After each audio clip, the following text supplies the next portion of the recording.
ঢাকা খ্রিস্টান কবরস্থান, যাকে ওয়ারি কবরস্থানও বলা হয়, এটি ঢাকার ওয়ারিতে অবস্থিত একটি কবরস্থান। এটি সপ্তদশ শতাব্দীতে পর্তুগিজ বণিকদের দ্বারা প্রতিষ্ঠিত হয়েছিল। পর্তুগিজরা বাংলা ত্যাগ করার সময় এটি ব্রিটিশদের হাতে তুলে দেয়।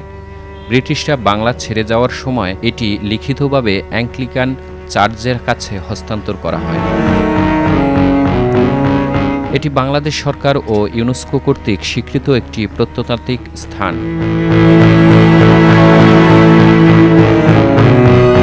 এই সমাধিক্ষেত্রটি ঠিক কতটা প্রাচীন ইতিহাস স্পষ্ট না করলেও এখানকার একটি সাইনবোর্ড এর প্রতিষ্ঠাকাল উল্লেখ আছে ১৬০০ সাল, অর্থাৎ এর বয়স ৪০০ বছরেরও বেশি। মুঘল আমলে যখন ইউরোপীয় বণিকরা ঢাকায় আসতে শুরু করেন, তখনই পর্যায়ক্রমে গড়ে ওঠে এই গোরস্থান। বাংলাপিডিয়া মতে এখানকার সবচেয়ে প্রাচীন সংরক্ষিত এপিটাফটি জোসেফ পেজেটের, যিনি ১৭২৪ সালে মাত্র ২৬ বছর বয়সে মারা যান। তবে গবেষকদের মতে ১৬৯০ সালের আগে এপিটাফের ব্যবহার না থাকায় এর চেয়ে পুরনো অনেক কবর হয়তো কালের গর্ভে হারিয়ে গেছে। এখানে রয়েছে ইতিহাসখ্যাত অনেক মানুষের শেষ ঠিকানা।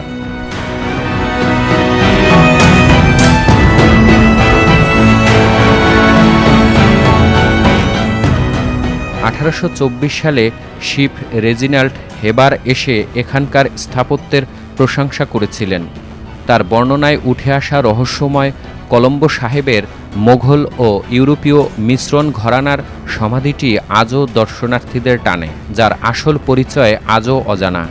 এছাড়াও এখানে শায়িত আছেন ঢাকার বিখ্যাত পোগোজ স্কুলের প্রতিষ্ঠাতা নিকোলাস পোগোজ এবং ১৮৫৭ সালের সিপাহী বিদ্রোহে নিহত ব্রিটিশ সৈনিক হেনরি স্মিথ।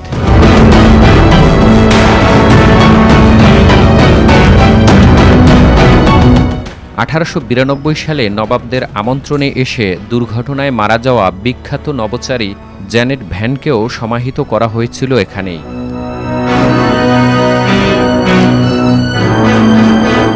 স্থাপত্য শৈলীর দিক থেকে এই সমাধিক্ষেত্রটি বেশ বৈচিত্র্যময়।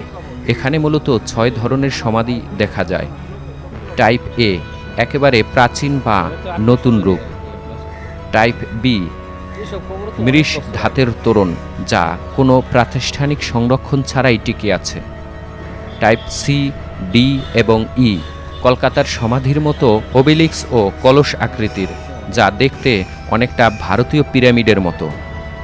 তবে স্থাপত্যর দিক থেকে সবচেয়ে চিত্তাকর্ষক হল টাইপ এফ বা বিখ্যাত কলম্বো সাহিব সমাধি।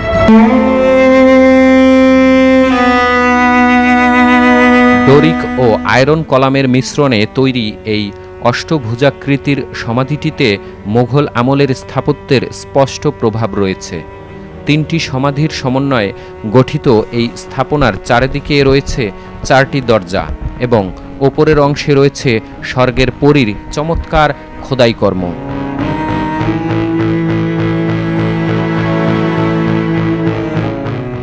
তবে দুঃখের বিষয়, মূল কাঠামোতে কোনো শিলালিপি অবশিষ্ট নেই।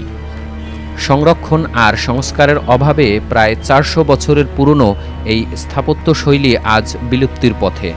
যদি এখনই যথাযথ পদক্ষেপ না নেওয়া হয়, তবে পুরান ঢাকার বুক থেকে চিরতরে হারিয়ে যাবে ইউরোপীয় বণিকদের এই শেষ স্মৃতিচিহ্নটি।